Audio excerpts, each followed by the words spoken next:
¿Qué tal, amigos? Reciban un saludo muy afectuoso y especial de su amigo y hermano en Cristo, Antonio García Hernández, laico de la Iglesia Adventista del Séptimo Día.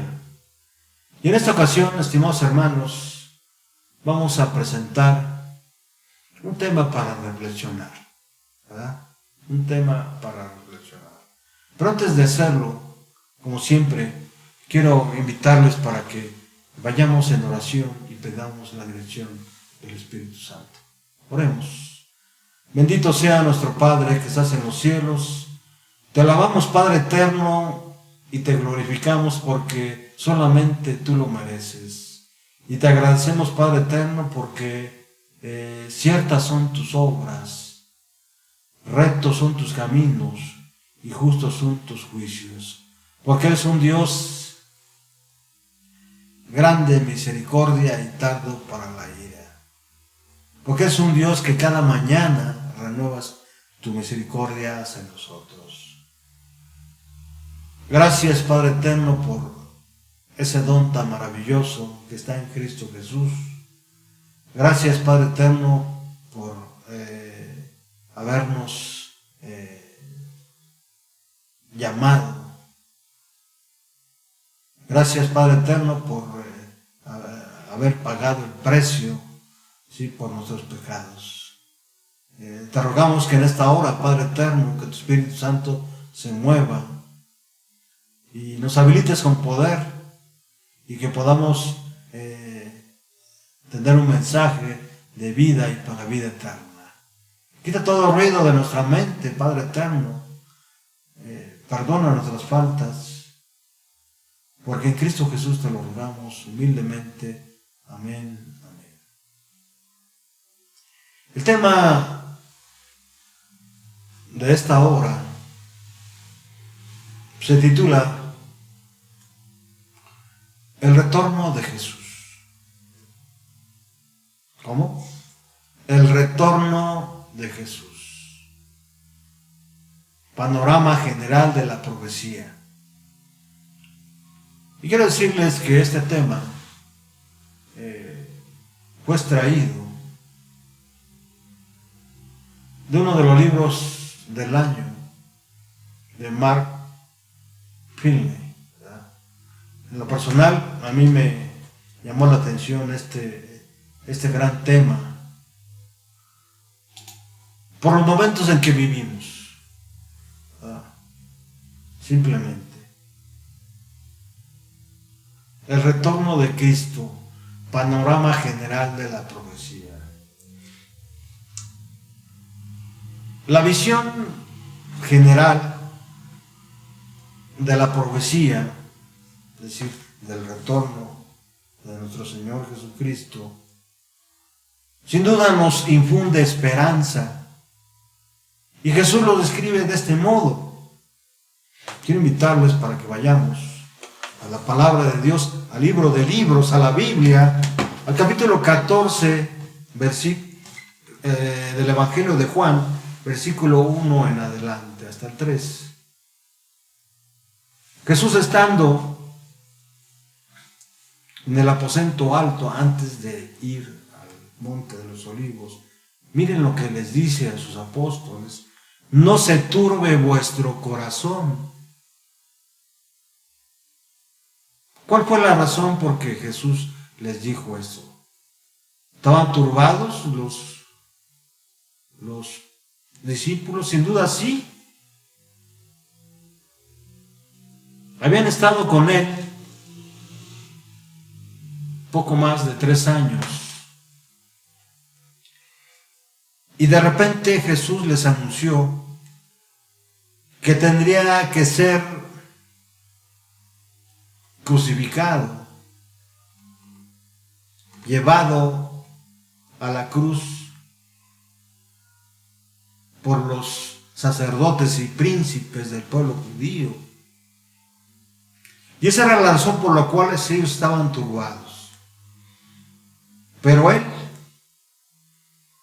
con este mensaje, sin duda, les infundió esperanza y nos sigue infundiendo esperanza a nosotros frente a todos los eventos, calamidades, sufrimientos que tenemos en este mundo.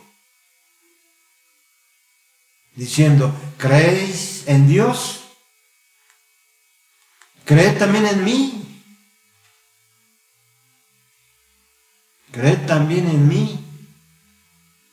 Jesús les había dado motivos, testimonios, ¿verdad? Y más adelante, en ese mismo capítulo, Jesús les dice, yo soy el camino, la verdad y la vida. Nadie viene al Padre sino por mí. Si me conocieran, también conocerían a mi Padre, y desde ahora lo conocen y lo han visto.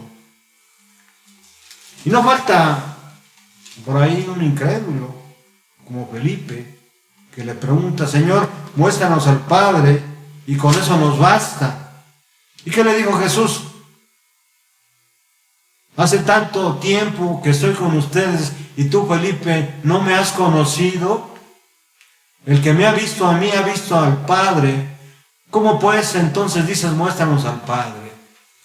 ¿Es importante conocer a Dios? ¿Es importante conocer a Jesús? Sí.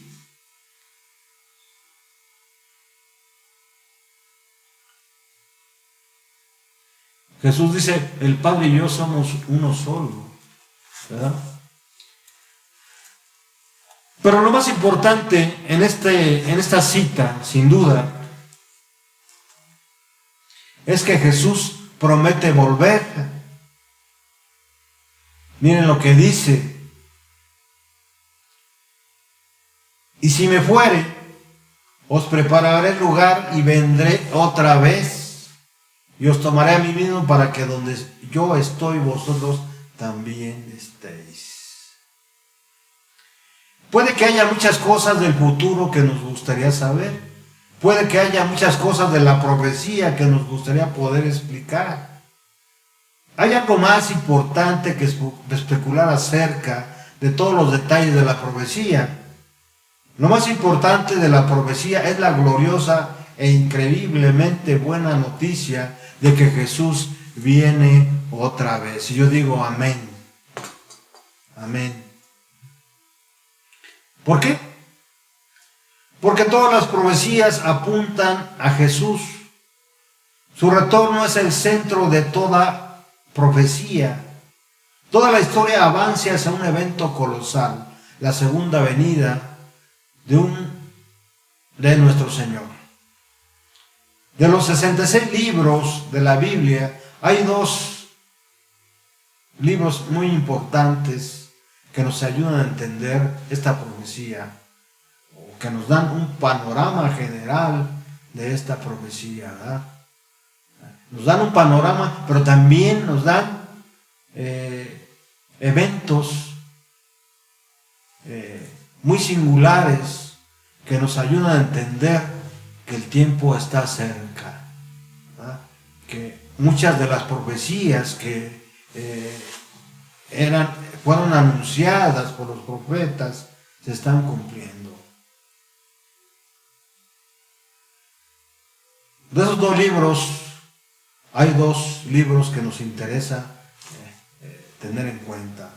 Del Antiguo Testamento, el libro de Daniel, y del Nuevo Testamento, Apocalipsis, ¿verdad?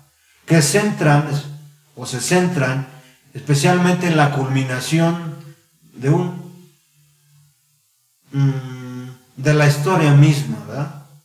Estos libros nos hablan de un trágico final, es decir, estos libros no nos hablan de un trágico final, sino de un principio glorioso, un glorioso principio, ¿verdad? El Ellen G. White nos anima con las siguientes palabras: estúdiense especialmente los libros de Daniel y Apocalipsis, ¿verdad?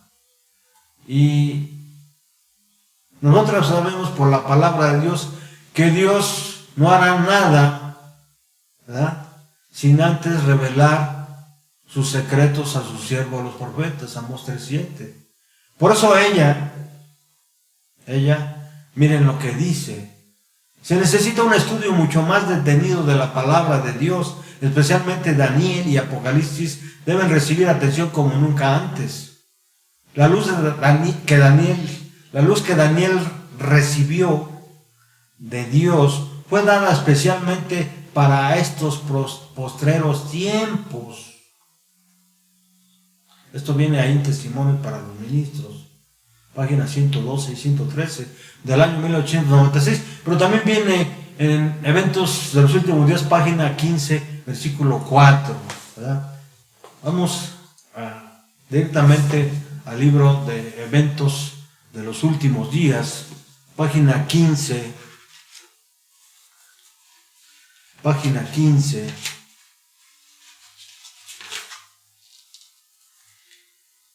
Vamos a leerlo textualmente como dice aquí, ¿verdad? Se necesita un estudio mucho más detenido de la palabra de Dios, especialmente de Daniel y Apocalipsis, debe recibir atención como nunca antes.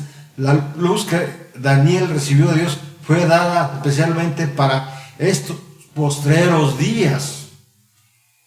Leamos, estudiemos el capítulo 12 de Daniel. Es una advertencia que todos necesitaremos comprender antes del tiempo del fin. El último libro del Nuevo Testamento está lleno de verdades que necesitamos atender. Pronto se cumplirán las predicciones incumplidas del libro de Apocalipsis. Ahora el pueblo de Dios debe estudiar con diligencia esta profecía y entenderla claramente. No encubre la verdad, sino nos advierte con claridad, diciéndonos lo que sucederá en el futuro. Los solemnes mensajes que en el Apocalipsis se dieron en su orden deben ocupar el primer lugar en el pensamiento de los hijos de Dios.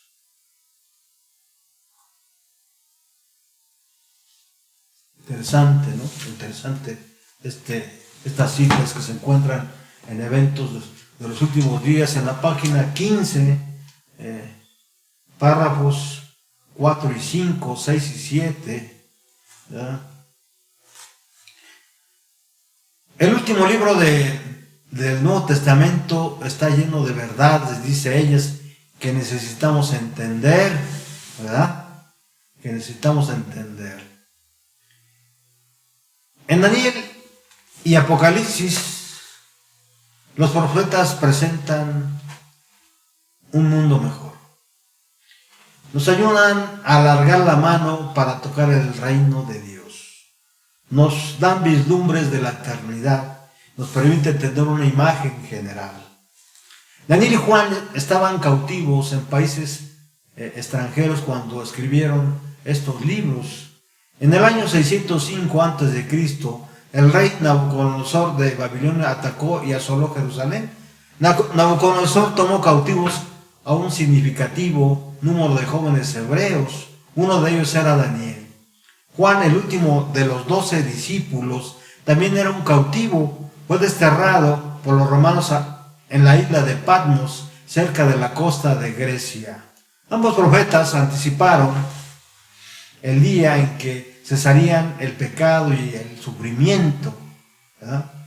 Un día en que el conflicto y el caos desaparecerían. Dios honró la fidelidad de estos baluartes, mostrándoles el panorama general de la profecía. Abrió sus ojos para que vieran la eternidad.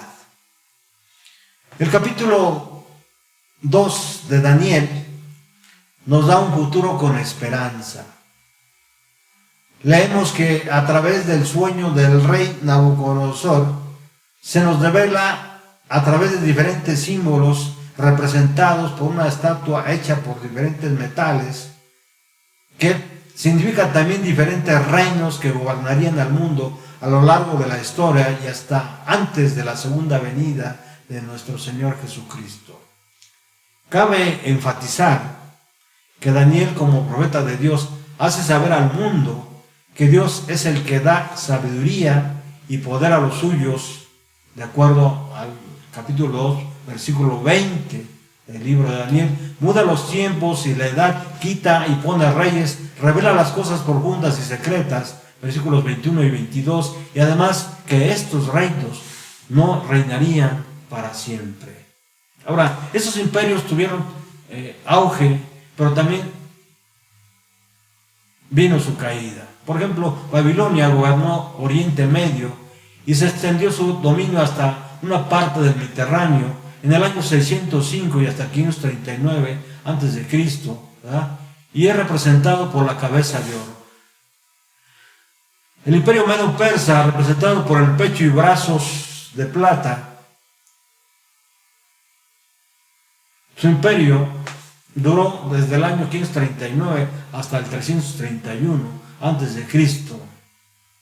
Los griegos, representados por el vientre de bronce en tiempos de Alejandro el Magno, de acuerdo a Daniel 8, dominaron desde el año 331 hasta el año 168 a.C. Y Roma, representada por las piernas de hierro, gobernó al mundo desde el año 168 a.C.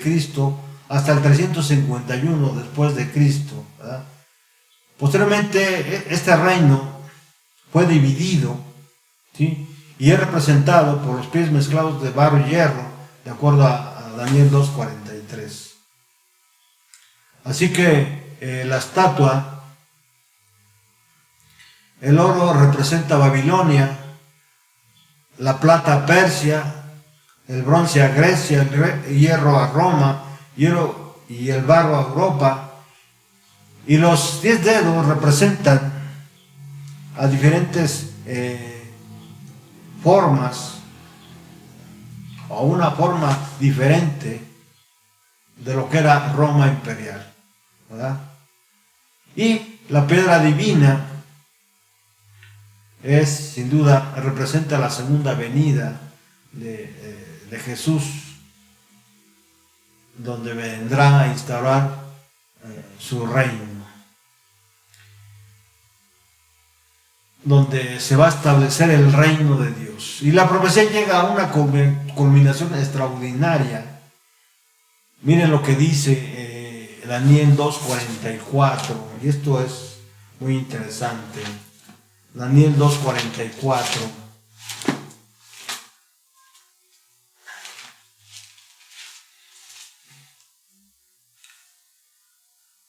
Y en los días de estos reinos, el Dios del cielo hará que surja un reino que jamás será destruido ni entregado a otro pueblo, sino que desmenuzará y consumirá a todos estos reinos, aunque Él permanecerá para siempre, ¿verdad? Dios levantará un reino que no será jamás destruido, ¿verdad? La línea de esta profecía culmina con el establecimiento del reino eterno de Jesucristo, la roca eterna de los siglos, esa roca que fue desprendida sin que mano alguna la arrancara, de acuerdo a Daniel 2:35 y 45. Los reinos de esta tierra sin duda son reinos temporales, ¿verdad?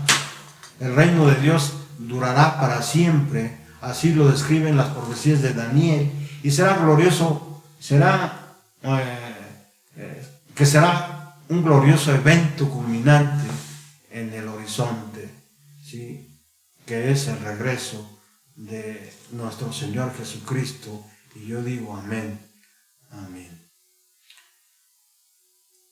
Sin duda es interesante esta línea profética, pero esta profecía se repite y se amplía. En Daniel 2, Dios usa un símbolo de 4 metales para describir 4 poderosos reinos. Pero en Daniel 7 se emplea un símbolo de 4 bestias para referirse a las mismas 4 naciones. En Daniel 2, el cuarto metal, el hierro, tiene 10 dedos. En Daniel 7, la cuarta bestia tiene 10 cuernos. Dios mismo revela la profecía y además la explica. Miren lo que dice la palabra de Dios en Daniel 7:23. ¿Me acompañan? Dice, estas 4 grandes bestias son 4 reyes que se levantarán en la tierra. Daniel 7:17. ¿Ah? Y Daniel 7:23, miren lo que dice: así dijo el Señor, la cuarta bestia será un cuarto reino en la tierra, el cual será diferente de los otros reinos, y a todo la tierra devorará y trillará y despedazará. Está hablando sin duda de Roma imperial, ¿verdad? Así que en Daniel 2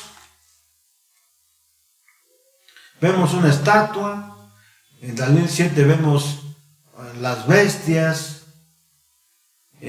Babilonia no solamente representa el oro, sino también representa el león. Persia no solamente representa la plata, sino también representa al oso. Grecia no solo representa al bronce, sino al leopardo también. Roma no solamente representa al hierro, sino también a la bestia. Europa no solamente representa al hierro y el barro combinados, sino también a 10 cuernos. Y en el año 538 y hasta 1798 se establecerá otro poder, se le permite a otro poder resurgir, que se le llama el cuerno pequeño, ¿verdad?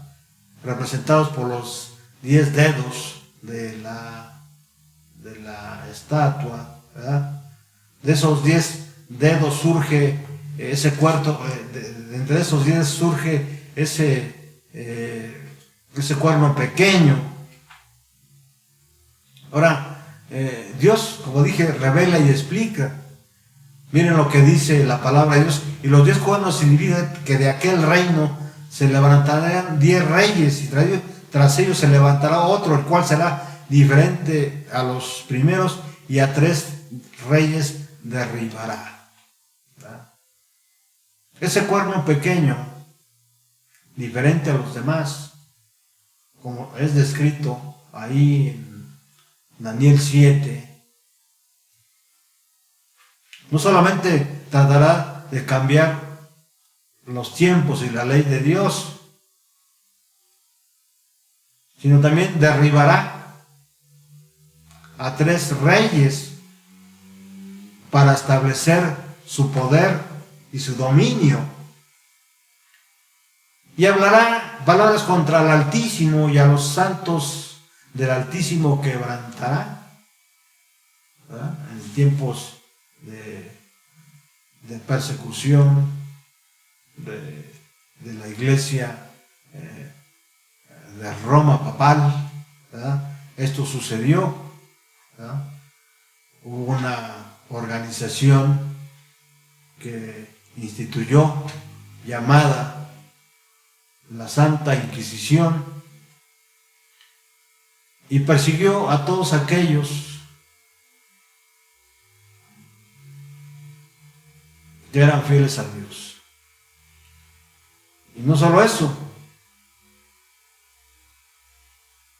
Daniel revela que pensará en cambiar los tiempos y la ley, ¿verdad?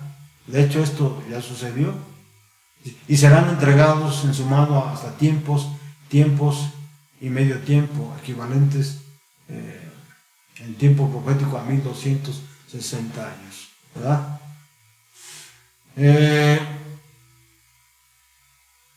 Si es la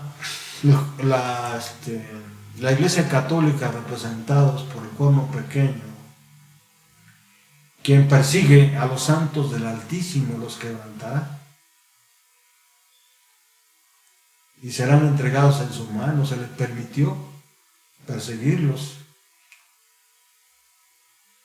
Hasta ahora las potencias políticas han intentado usurpar la legítima posición de Dios como quien verdaderamente reina sobre la tierra. En Daniel 7:8, un cuerno pequeño, un poder que empieza siendo pequeño, pero que se lanza al dominio mundial, crece silenciosamente, o creció silenciosamente a partir del Imperio Romano.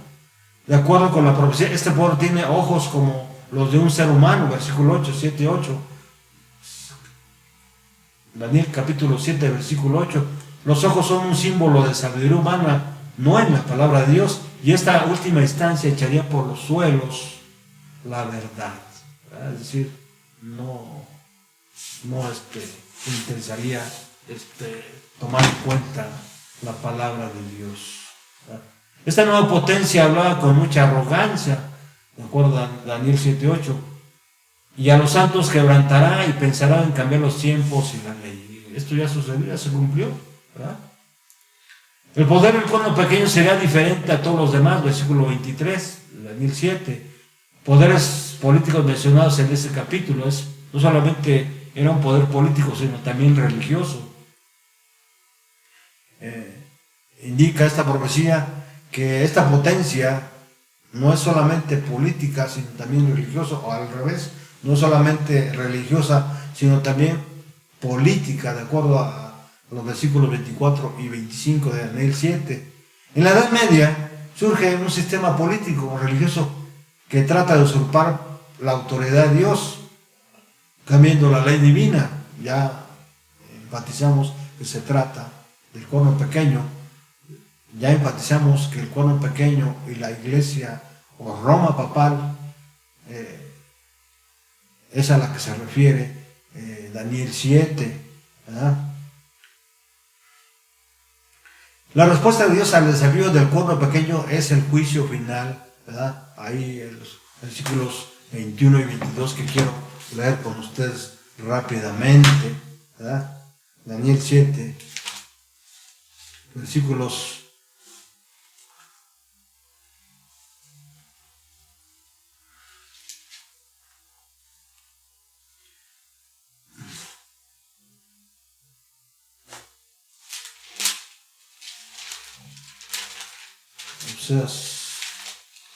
Vamos rápidamente a Daniel 7, versículos 21 y 22, que dice: y vi entonces que este cuerno luchaba contra los santos y los vencía, hasta que vino el anciano entrado en años y dictó sentencia en favor de los santos del Altísimo, y llegado el momento los santos recibieron el reino, ¿verdad?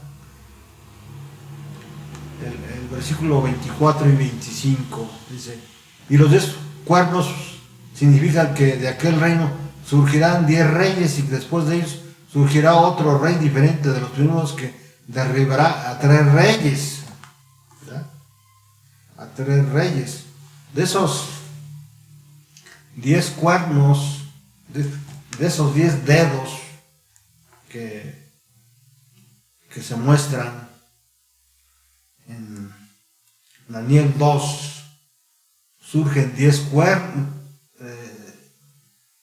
Se establece en Daniel 7 como 10 cuernos, pero de esos 10 cuernos, de entre esos 10 cuernos sale otro cuerno más pequeño, y ese cuerno pequeño derriba a 3, ¿verdad? Pero el juicio final de Dios establece a nuestro Señor Jesucristo como legítimo gobernante del universo, y en el juicio se arreglan todas las cosas. Los líderes han intentado usurpar el lugar de Cristo, pero el juicio final, Cristo se erige como un genuino gobernante de este planeta. Ningún líder político o religioso puede rivalizar con él, ¿verdad? Todas las profecías de Daniel acaban en el mismo punto: el establecimiento del reino eterno de Dios. Notemos el tono triunfal de los versículos finales de esta sorprendente profecía. Quiero invitarles para que vayamos ahí mismo al versículo 26 y 27. Dice: pero cuando el juez ocupe el trono, se le quitará el dominio y será destruido y arruinado hasta el fin. Entonces dará al pueblo de los santos del Altísimo el reino y el dominio y la majestad de los reinos bajo el cielo, y su reino será un reino eterno, y todos los poderes le servirán y lo obedecerán, ¿verdad? Entonces vemos nuevamente que en la segunda venida de Jesús, ahí en Daniel 8, se establece el reino de Dios, Y en ese momento también será quebrantado por Dios el cuerno pequeño. Ahora, en Daniel 7, como ya dijimos, Babilonia está representada por un león. En Daniel 8 no se especifica, pero Persia está representada en Daniel 7 como un oso y en Daniel 8 como un carnero. Grecia está representado en Daniel 7 como un leopardo y en Daniel 8 un macho cabrío. Y Roma está representada por una bestia en profecía, es un poder político, ¿verdad? En este caso es un poder político y religioso. Y en Daniel 8 también está representado por un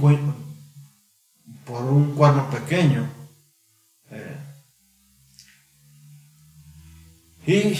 En el juicio de los santos, en los 2300 años, la profecía de Daniel 8:14, se purifica en Daniel 8 el santuario y en Daniel 7 se lleva a cabo el juicio de los santos. Y en Daniel 8 el cuerno pequeño es quebrantado por Dios y se establece el reino de Dios que será gobernado por todos los santos.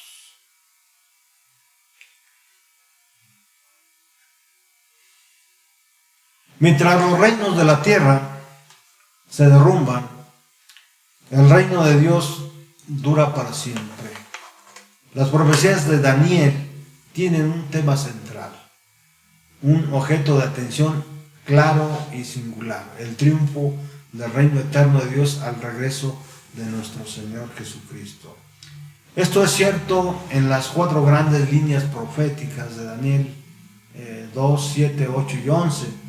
Las profecías de Daniel y Apocalipsis describen la victoria de Cristo por encima de las fuerzas del infierno. Cuando Él venga de nuevo en poder y gloria y majestad, los reinos de este mundo se convertirán en reinos de nuestro Señor Jesucristo. La venida de Jesús es el punto central de la historia. Hasta aquí, estimados hermanos y amigos, con este tema. Recuerden que en esta parte solamente estamos viendo un panorama general de la profecía de la segunda venida o el retorno de Jesús, ¿verdad? Vamos a presentar una segunda parte donde abordaremos la parte del libro de Apocalipsis.